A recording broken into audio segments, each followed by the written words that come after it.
G'day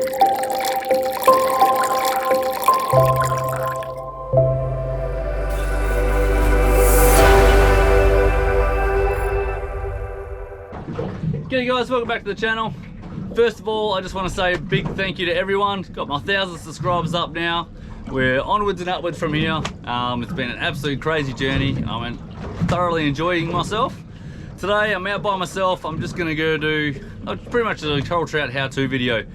Go through, I found some spots already. I'm going to put those spots in the video as well, so any locals up here or people that are going to come up to Karratha, you got some spots to go try to start with. We've got a heap of trout. I think I've got probably at least 20 trout already now.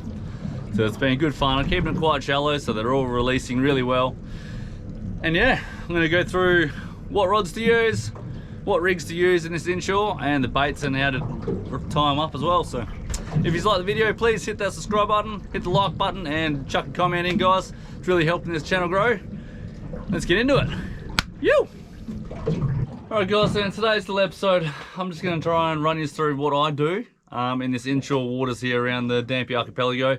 How I catch trout, basically. I get a hell of a lot of messages on social media and all that sort of jazz about what I'm doing to catch them, so I thought, why not? Let's make a little video about it today.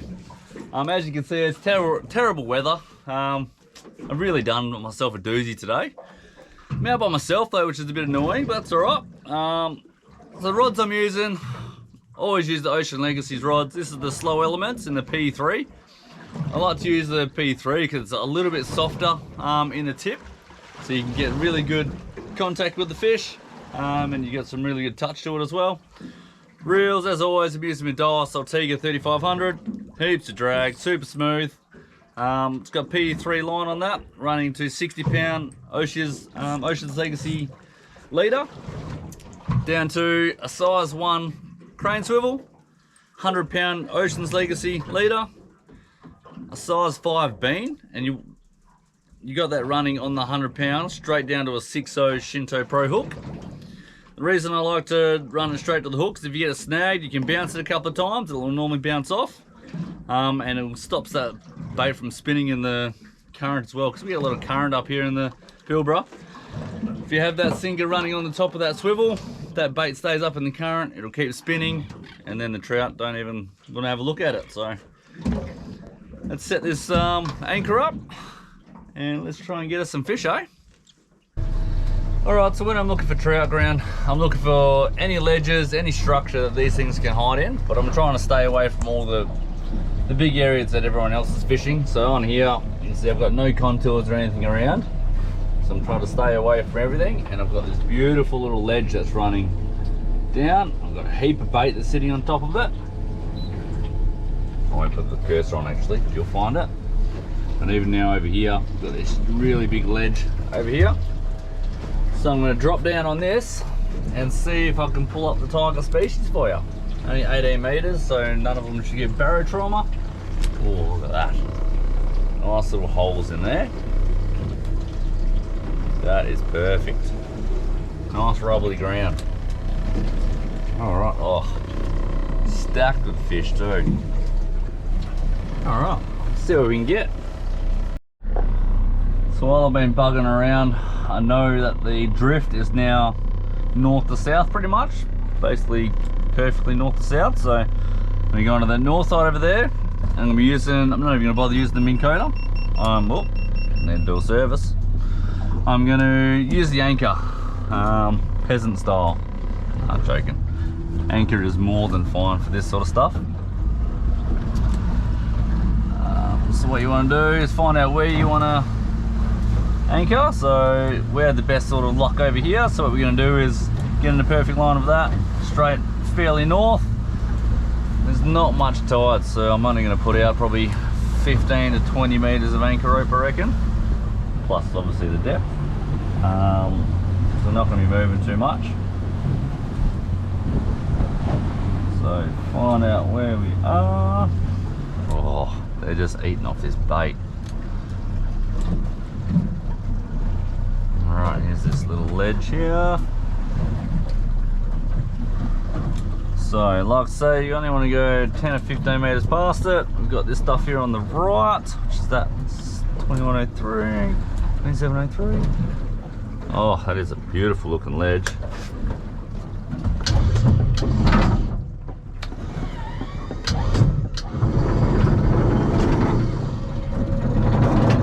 Oh, it looks absolutely magnificent over here. Right on the edge of it.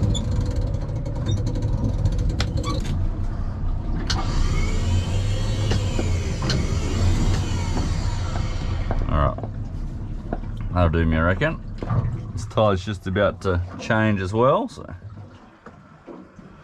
Alright, so we got about 10 meters either side of us. We've got a nice ledge. So now,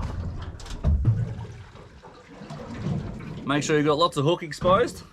I like to have the tail going back because when they eat it, they're going to go forward down. So that's always going to go in first, pass that way. So your hook's going to be pointing the right way when it comes back out. And you want your bait nice and streamlined so it doesn't spin in the...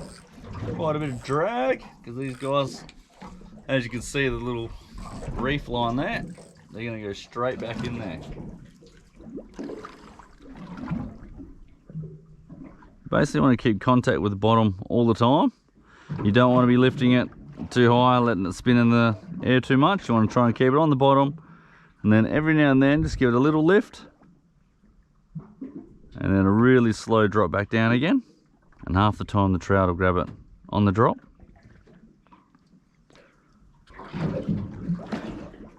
I normally do say big bait, big fish, but fishing these inshore waters, you can get big blue line, blue bone, cod, Chinaman cod, spangled emperor, all that sort of species. So I do like fishing a little bit lighter.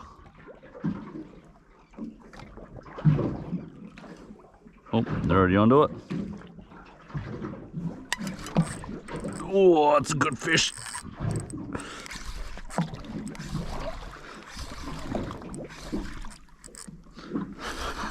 What have I got here? Oh, first fish. How's that, guys? Like I just said, it doesn't matter if you go a little bit smaller, because you're still going to get quality trout like that. How's that, eh? And there you have it. Quality little, he's probably 53, 54, I reckon. Getting up there in size, but beautiful little fish. And these things are so hardy. This guy will just shoot off and I'll put him back in again. That's easy as that. See if we can get another couple on the board. And, whoosh, like that. Gone.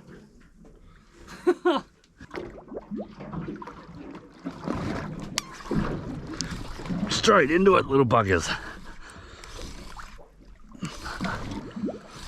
I'm gonna guess this is another one too. And it is as easy as that, guys. Easy as that. Here's another size trout. She's probably 48. A little girl. Definitely size, and that's that bar cheek as well. Plectropomus maculatus, whatever they're called, but they're... That name means spotted coral groper, I'm pretty sure I read. This girl go back down again. Let's get her in.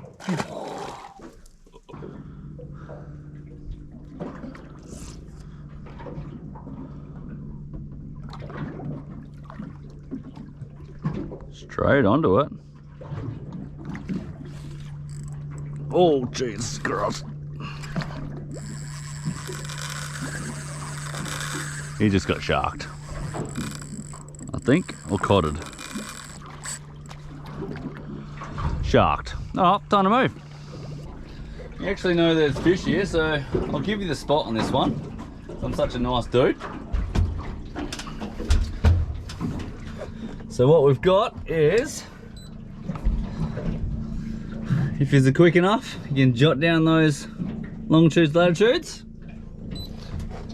And there you are. You know there's a beautiful reef that runs east to west. There's plenty of trout on it. There is a shark, but once you find him, move on. Let's go find another one. Dolphins. play with me, you mongrels. Oh, little baby one. Little baby one. Mum up here?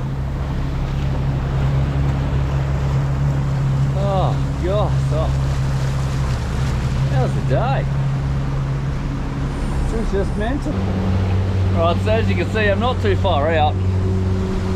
That's Dolphin Island, I think it's called. You got Angel Island, gas plant's just over there. Rosemary Island, Marnie Island. You get the picture of where I'm strolling around.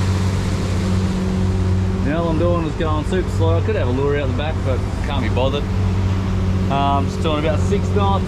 Side scan out about 60 meters, and we're just looking for those tiny little ledges, any little bombies that we can find. So if we can find some more, hopefully get some more fish. Phew. This one's looking pretty promising. That is a sick ledge there, and it's nice and rubbly on this side as well. So we must be coming up to a point shortly. Bring it on.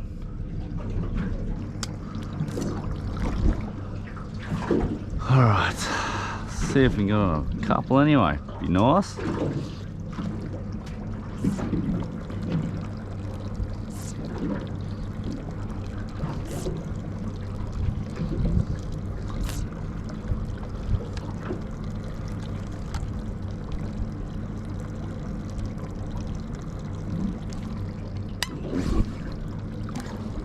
Slightly better. I'm thinking blue line. Been known to be wrong in the past though. Ah, it is a nice blue line. Beautiful inshore one. Beautiful little inshore blue line in that 45 sort of range. Beautiful eating these things. He's blown his bum out, so I've still got a couple of fish to do in my bag, so I'll take him home and be beautiful fillets. Phew! Oh, look at that. Yum. Especially out this side. Oh no, over the other side actually. You can see there's a couple little rocks with it as well, so let's mark over here. There you go, you get another one. Don't say I don't give you anything. Let's go fish this. Oh yes. This might be the trout.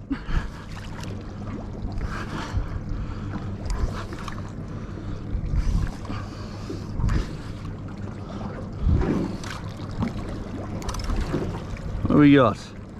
Oh, it's a trout, but not the way you normally catch them. I caught him in the butt. Quickly get a little thing with him. Beautiful little inshore trout. Probably just turned into a male, this one. They changed from that 45 to 50, so it'd probably just be over 50. And those little wounds, they heal up real quick with these guys. They're super tough. Just watch this guy go. Pew! Off he goes. Straight in under a ledge, and he'll be safe as houses. Let's get some fish now anyway.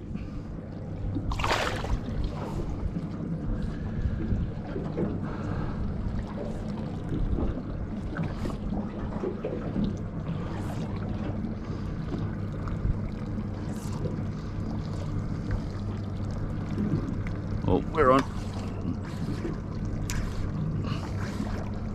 What is this?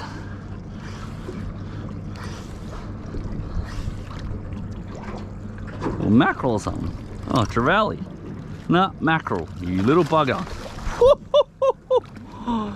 But Jesus, how deep's that? Little bugger. Good. Man, almost copped the bloody piercing. Well guys, I'm going to leave it there. If you have any questions, please chuck it in the comments there guys. I'm more than happy to answer them. Especially over YouTube, gives me more comments in that section, which is fantastic. I really do hope this has helped you guys for inshore fishing around the Pilbara here. So I'll go through the combo again. It's a Ocean's Legacy Slow Element PE3. As you can see, this thing's got so much grunt, pulling on that shark, and still really supple. Bends like a noodle pretty much. Other than that, you got the Daiwa Saltiga 3500H. You don't have to go saltiga, obviously. Like a Stratic 5000 is going to be perfect for in here. They still got 13 kilos of drag. You can run P3 on them. They got a pretty smooth drag system as well. On that, I've got that P3 line, Ocean's Legacy 60 pound mono, and then to a 100 pound rig, which I showed you. So hope you enjoyed it, guys, and let me know in the comments if you want me to do any more of this sort of how-to videos, fishing out wide for reds or for mackerel and all that sort of stuff. Appreciate it. Cheers.